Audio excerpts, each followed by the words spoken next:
Hey guys, after the St. Albans case study video was so well received, I thought it would be a good idea to do some more quote unquote case study videos that show kind of things that we do at the corporate stores and try to give explanations for why we think some things happen and how things happen to work the way that they work out. So this is one that I've wanted to do for a long time, which is basically try to find out whether or not doubling ad spend or if there's a correlation between how much your ad spend is and how many people come into the store when all the variables are controlled for as best possible.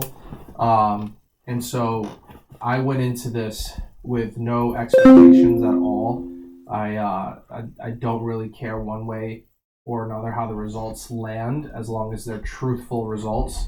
One thing I will say is we did this for 3 months with the expectation that Gibsonia and Westlake would be the two stores that we featured for this video because we did want to eliminate as many variables as possible so that we didn't put ourselves in a position where we're like, oh, well, here's an explanation for why this result might not be correct and et cetera, et cetera. So unfortunately, what happened with Westlake was one of our managers got extremely ill, and we ended up closing the store for a full week in the middle of June or July, and I can't remember which month, and it threw off the results of the case study pretty wildly.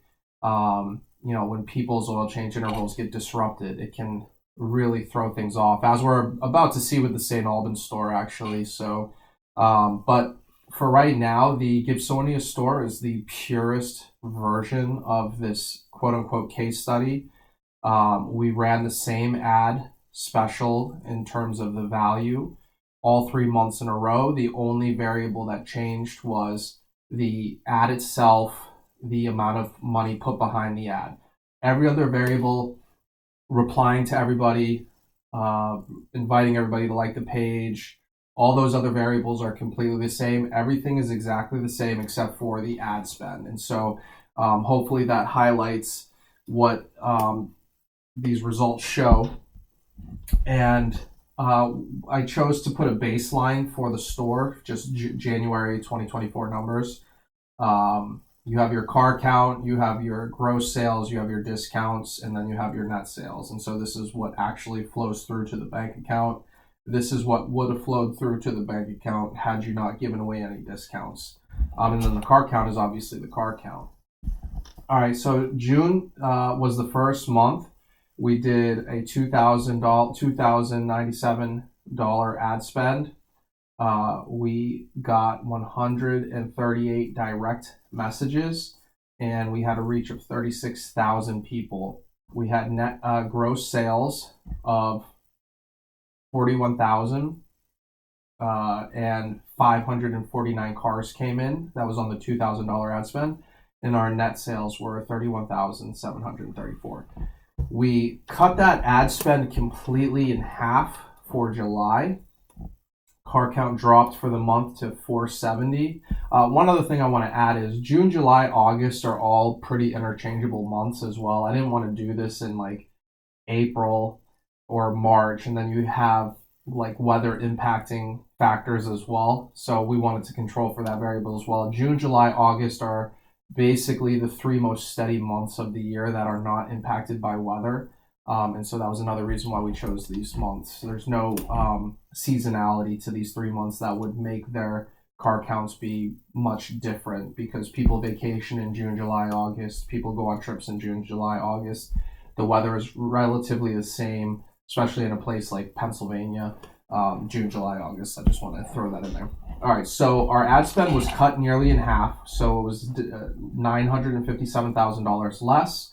Our net revenue, again, the money that actually flows through to the bank account, went down $2,029 with that ad spend decrease, and the reach was cut pretty dramatically from 36,000 to 17,000, and the messages were almost third of what they were, and that was on basically cutting the ad spend in half. Then in August, we quadrupled the ad spend or doubled from the original month. And so really what I need to add in here is, and we could do some back of the envelope math here, but so we doubled the ad spend from June, but we quadrupled it from July. We did $3,000 in additional ad spend to July, and we saw a almost $4,000 net revenue increase from just August to July, and the car count was up. The reach nearly tripled from it doubled from the first from June and tripled from the July. And the message engagement, which again, if you are replying to these messages, if you respond to every single person who messages your page, the conversion rate of that, if you are doing it in a way that is with humility, with empathy, with inquisitiveness, the conversion rate of those interactions is super high. And so you have 218 unique individuals message the page for the month of August. And that is something that we want to get to a point where, you know, we're getting those messages so regularly and having conversations with these people on a regular basis that it drives them into the stores. We're going to go down to St. Albans. Again, some of you know the backstory of this store. So here's I put January because it's the baseline. It did 224 cars in January. So it did the same amount of cars in January as message engagements that Gibsonia had in August. Just kind of shows you the ability of Facebook ads to be able to engage, to get people in front of your product, and then the rest of it is really up to you. So their car count was the same number as many people who messaged the Facebook page at Gibsonia. Net sales were 17, gross sales 18, not a lot of discounts there. Basically, you know, skipping over dimes to pick up pennies. St. Albans, obviously, June was the first month that we took over the shop. It was actually June 8th that we took over the shop. So this is what I meant by earlier. You know, we can kind of explain away some of the results because when we ran this ad for the $2,000 and we gave a really good value to the community, they responded instantaneously. And so that $2,000 ad spend, although the reach is half of what it was in July, and just look at the amount of messages this page got, we actually, when we doubled the ad spend the following month, it didn't move the needle that much in terms of net revenue or car count wise. But what I think really happened was the earlier June pulled a lot of people forward out of their oil change interview because they saw the value. So really, I would skip down to the August number when the store did 712 cars. We did basically the same ad spend as the prior month, so $105 less than July, but the net revenue was up $4,314. So I think really what this is showing is the increase in the ad spend had a really nice lagging effect once we got those people out of the system who got pulled forward out of the oil change interval. The last store I'm going to show on here is Hanover. I thought it would be important to show a store that is doing our surrounding approach. So we don't run any ads directly in Hanover because it's such a mature store. What we do is what we internally call the Little Bighorn, where we're basically putting our ads surrounding the main town that the store is in. If you go to YouTube, we have a video showing exactly how to do this and how to surround your footprint. If you are a new store to a community, you should be blasting right within that 3-mile radius as much as possible. But this kind of shows when you have a mature store how you can still get growth through Facebook ads, even with a relatively small ad spend. So if we look at our January baseline, they did 542 cars, $38,000 net. So June did almost 700 cars, 691. We did a $870 ad spend with our quote unquote little big horde technique. We saw a huge increase in the discounts. Obviously, we were pulling in brand new customers. You can see that in car count. Whenever you see this jump in car count in what is a mature store, you know that you're pulling from a place that you haven't gotten customers from before. Basically, by year 5, everyone in your community is going to know about your business if you are constantly running marketing techniques to get your business known. You shouldn't really be getting anyone who says, "Oh, I didn't even know you guys were there." If you hear that, that means your marketing is not doing well.